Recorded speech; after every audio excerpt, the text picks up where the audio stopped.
12월 29일 수요일 뉴스송아의 온라인 큐티를 시작하겠습니다. 오늘 큐티 본문은 디모데후서 3장 10절부터 17절까지의 말씀이고요. 제가 오늘 읽은 말씀은 10절부터 12절까지의 말씀입니다.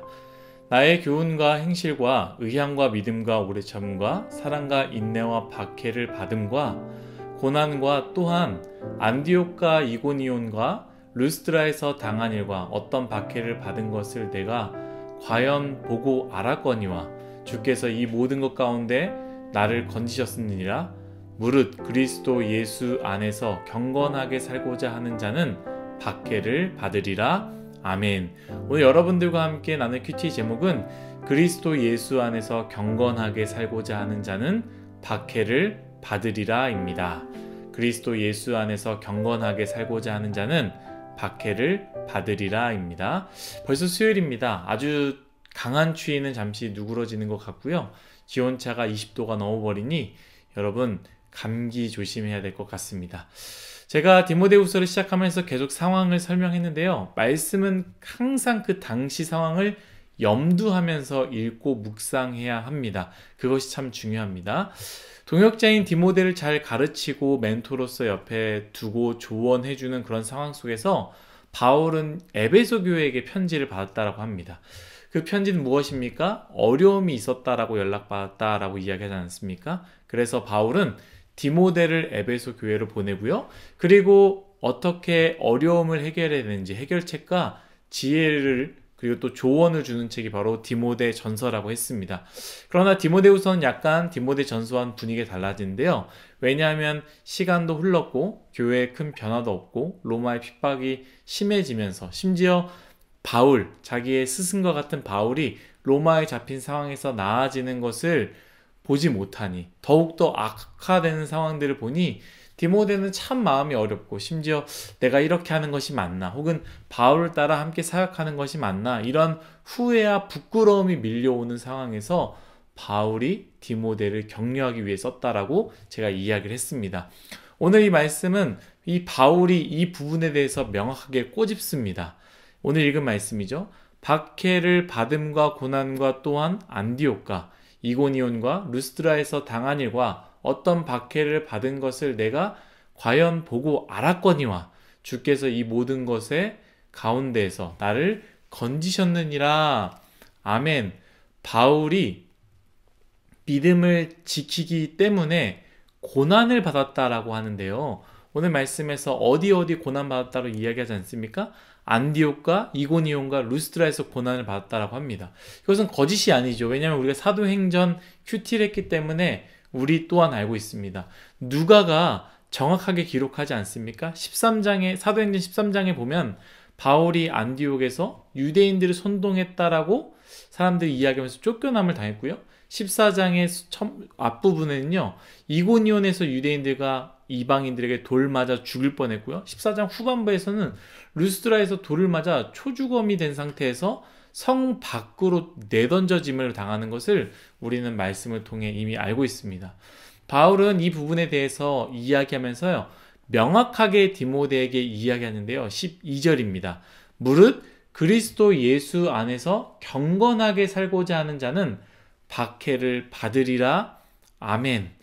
바울은 자신을 부끄러워하는 예수님을 믿는 것 때문에 고통을 받고 박해를 받는 자신을 부끄러워하는 디모데에게 디모데야, 예수님을 위해 사는 삶은 원래 박해를 받는 삶이야 라고 말했다라는 것이죠. 이 말씀을 묵상하면서 나는 제 자신에 대해서 한번 생각을 하면서요. 나는 정말로 박해를 받는 삶인가? 박해가 없는 삶인가? 라는 것을 생각해 보았습니다. 여러분들은 어떠하십니까? 오늘 우리에게 주시는 이 말씀은 묵직한 질문을 던집니다. 예수님을 믿는 삶, 예수님을 위해 사는 삶은 원래 박해를 받는 삶이다라고 말씀은 우리에게 주어지고 있는데 그렇다면 정말 나는 예수님을 잘 믿고 있는 것인가? 예수님 안에서 경건하게 살고 있는 것인가? 라는 질문이 우리에게 주어진다라는 것이죠. 저는 이 질문을 묵상하는 것 가운데 괜히 이 상황들이 떠올랐습니다. 청년대학부가 이번에 2번 연탄 배달을 가지 않았습니까? 첫 번째는 교회 전체적으로 갔고요. 두 번째는 이미선 권사님이라는 분을 도와드리려고 따로 청년대학과 갔습니다. 여러분들은 잘 모르겠지만 저는 그 당시 걱정을 굉장히 많이 했거든요. 첫 번째, 많은 사람들이 신청할까? 두 번째, 그 전날이 확진자가 폭증하면서 거리두기가 강화된 상황이었거든요. 그래서 청년대학부들이 이 코로나 때문에 취소하지 않을까라는 생각을 했고요. 세 번째는 그날 아침에 기가 잘려나갈 것처럼 굉장히 추운 상황이어서 과연 사람들이 많이 나올까라는 걱정을 했습니다. 그런데도 많은 뉴스송아이가 신청했고요. 함께 가서 추운 추위 속에서도 그 도움을 주었습니다. 제가 왜 이런 생각을 했느냐? 저는 우리가 살아가는 이 시대에 바울이 당했던 박해는 없다라고 생각합니다. 예수님 믿는 것 때문에, 교회 가는 것 때문에 실질적인 고통과 박해는 없다. 물론 뭐 군대에서 눈치 주는 것도 있고요. 기독교의 평판이 무너져서 욕먹는 것도 있지만 바울이 당했던 것처럼 그러한 박해가 있진 않다라는 것이죠. 지금은 없다라는 겁니다. 그러나 지금 우리가 살아가는 시대는 비교하는 시대라고 제가 이야기하지 않습니까? 그것이 가장 우리를 힘들게 한다라고 이야기했던 것처럼 예전에 제가 잠깐 나눴는데 기억하는지 모르겠습니다. 반석 위에 짓는 집과 모래 위에 짓는 집에 대한 이야기를 제가 하면서요. 반석 위에 짓는 집, 그 반석 위에 집을 짓는 것 자체가 굉장히 힘들다라고 했습니다. 믿음을 세워나가는 것이 바로 그것이라고 했는데 왜 힘들겠습니까? 당연히 딱딱한 정말로 깨지지 않는 것 같은 그 바위에 그 돌을 깨고 집을 세워나가는 것 상상만 해도 당연히 어렵지 않겠습니까?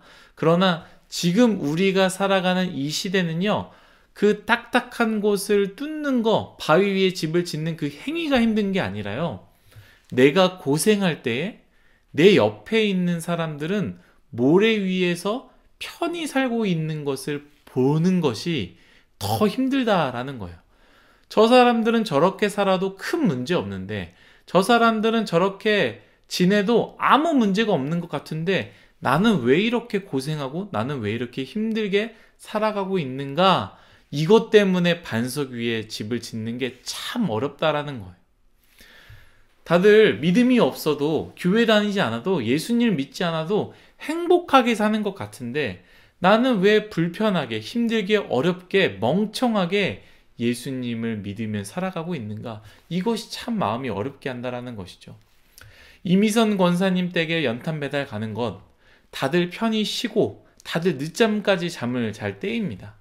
추울 때 따뜻하게 있을 수 있을 때입니다.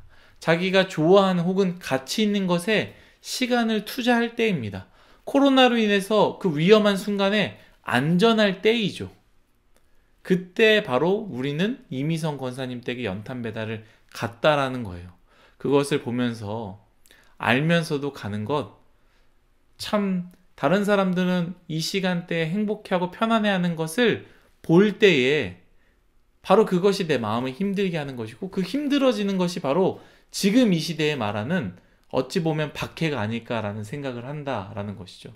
내 자아를 무너뜨리는 것, 내 기쁨을 무너뜨리는 것, 그것이 박해라는 것입니다. 꼭 그 연탄 배달이 아니라 우리가 예수님을 믿는 것 때문에 내 기쁨, 내 시간, 내 자아, 내 물질을 사용하는 것, 다른 사람들은 그렇게 사용하지 않고 다른 사람들은 그렇게 하지 않아도 행복해 하는데 나는 그걸 보면서도 내가 꼭 이렇게 해야 되나? 내가 꼭 이렇게 살아야 되나? 내가 꼭 이것을 나눠야 되나? 참 나는 마음이 어렵다 하면서도 그것을 하는 것, 그것이 바로 박해라는 것이죠.